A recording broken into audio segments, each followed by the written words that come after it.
బీసీలకు కేటాయించిన 42% అమలు పరచాలి. బీసీ రిజర్వేషన్లను అమలు పరచాలి. సాధించుకుందాం. BC reservation సాధించుకుందాం. ఈశ్వర్చారి సాక్షిగా బీసీ రిజర్వేషన్ సాధించుకుంటాం. ఈశ్వర్చారి సాక్షిగా బీసీ రిజర్వేషన్ సాధించుకుంటాం. ఈశ్వర్చారి సాక్షిగా బీసీ రిజర్వేషన్ సాధించుకుంటాం. ఈశ్వరచారి సాక్షిగా బీసీ రిజర్వేషన్ సాధించుకుందాం. సాధించుకుందాం. బీసీ రిజర్వేషన్ సాధించుకుందాం. వర్ధిల్లాలి. బీసీల ఐక్యత వర్ధిల్లాలి. ఈశ్వరచారి అమరా హై. ఈశ్వరచారి అమరా హై. ఈశ్వరచారి అమరా హై. సాధించుకుందాం. బీసీ రిజర్వేషన్ సాధించుకుందాం. ఈశ్వరచారి సాక్షిగా బీసీ రిజర్వేషన్ సాధించుకుందాం. అమర్ రహే అమర్ రహే ఈశ్వరచారి అమర్ రహే అమర్ రహే అమర్ రహే ఈశ్వరచారి అమర్ రహే.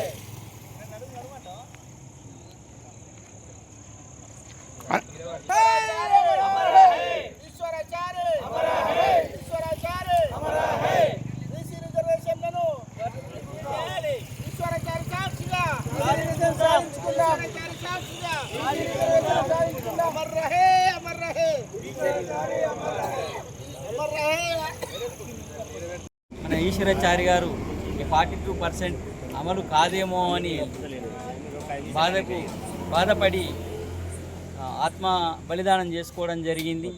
వారి ఆత్మకు శాంతి చేకూరాలని, అలాగే వారి బలిదానానికి మనం ఈ బీసీ రిజర్వేషన్ సాధించుకోవడానికి నిత్యం పోరాటం చేసి వారి ఆత్మ బలిదానమైన ఈశ్వరాచారి గారికి ఆత్మశాంతి చేకూరాలంటే మనం 42% కోసం బీసీలంతా ఏకమై కొట్లాడి సాధించుకునేదాకా నిరసనలైనా దేనికైనా ముందుండి కొట్లాడాలని ప్రతి ఒక్కరిని కోరుకుంటూ ఈ ర్యాలీని నిర్వహించిన విశ్వబ్రాహ్మణ సంఘ సభ్యులకు మరియు ఇక్కడ పాల్గొన్న అందరికీ మన కృతజ్ఞత తెలియజేస్తూ ఈశ్వరాచారి ఈశ్వరాచారి మన ముద్దుబిడ్డైనటువంటి శ్రీ సాయి ఈశ్వరాచారి గారు మొన్న జరిగినటువంటి బీసీలకు ఇస్తున్న కోటా కింద 42% రిజర్వేషన్లు ఇట్టి ప్రభుత్వం చేసినటువంటి ఆటుపోటల వల్ల తప్పిదం వల్ల మనసు తట్టుకోలేక బడుగు బలహీన వర్గాలైనటువంటి బీసీల కోసం తన ఆత్మ బలిదానం చేసుకోవడం జరిగింది.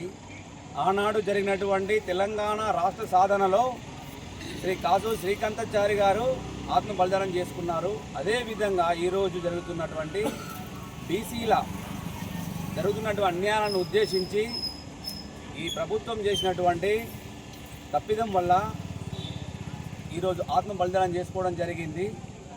ఈ మన విశ్వబ్రాహ్మణ ముద్దుబిడ్డ అయినటువంటి ఈశ్వరాచారి గారు ఇలాంటి చేసుకోవడం చాలా బాధాకరమైన విషయము.